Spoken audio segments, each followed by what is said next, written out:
kind of bridge the generation gap, I would say, between my mother and all of us here.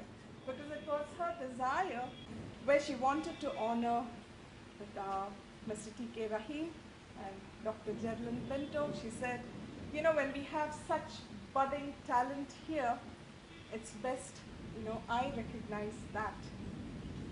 Being, 80 plus, she says this is a platform, and probably this would lead to other occasions where people would use this platform to encourage other artists, you know, in all art form, be it writing, or be it poetry, be it painting, sculpture, or anything, the finer senses of a human being, art. So then she decided the best time would be when my two sisters are here. We would have a kind of a cozy evening, and as my two professor friends said there, when I, was despairing that it was, it suddenly started raining, they said, no, this is the atmosphere for art. They said, art and poetry, this is it. This is what we are looking forward to. So before we, have Jerlyn's session and Raheem's session, my mother would like to honor them. She has a little something to honor both of you. She says, I recognize their talent. I recognize the genius in them, because not everyone can write like the way Jerlyn or Raheem, they write. They have gone on and broken forth all barriers, and they have written. And most of us have, it's delightful for us, to just hear them recite and hear them speak what they feel.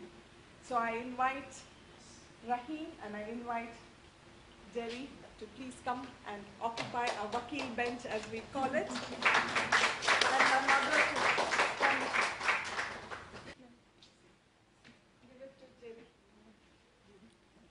Give it to Jerry.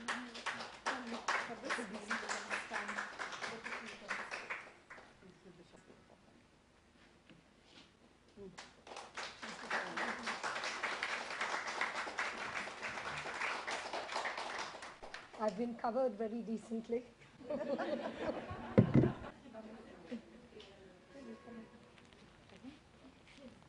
careful of the wires.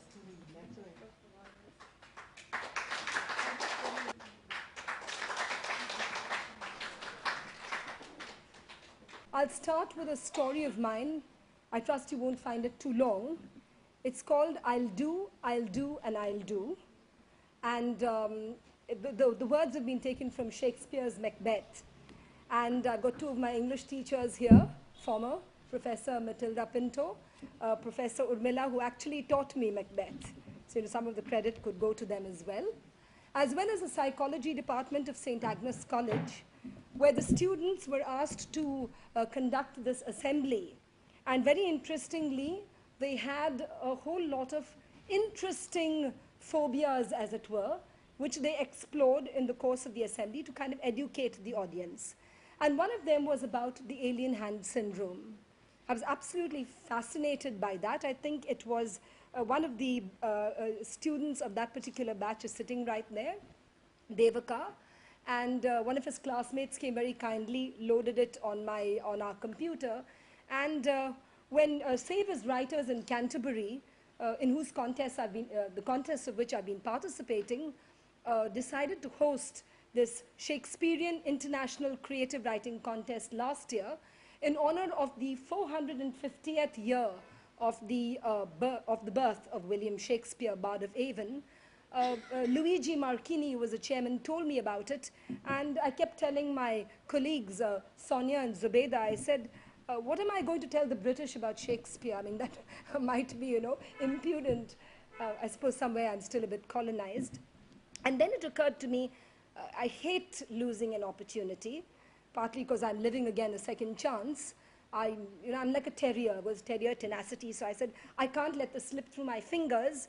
I think sheer despair made me think, why shouldn't I use one of the syndromes that the psychology students had literally taught me about and adapt it to a character like Lady Macbeth. And first I thought of, this amputation syndrome. I'm afraid I can't remember what it's all about, with something to do with people falling in love with amputees or wanting to amputate themselves. Some kind of, it's a kind of, what should I say? It's a form of mental ill health, I guess.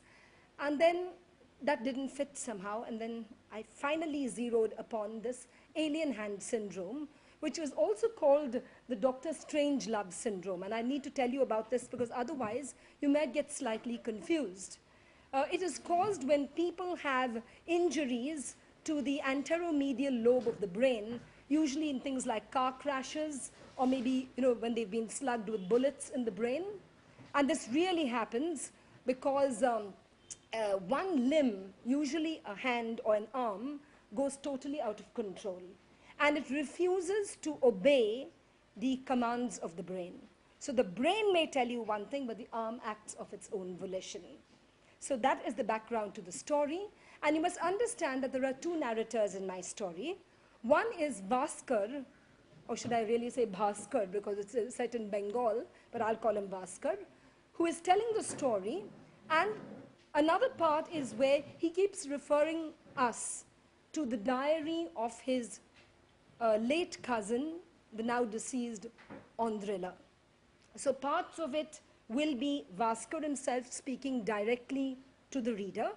The other part will be diary entries. So I tried to use what I hoped would be a more interesting narrative technique, because after having been in Save as Writers and being a member of this British online writers group called Alibi, I've tried to evolve new strategies of telling stories.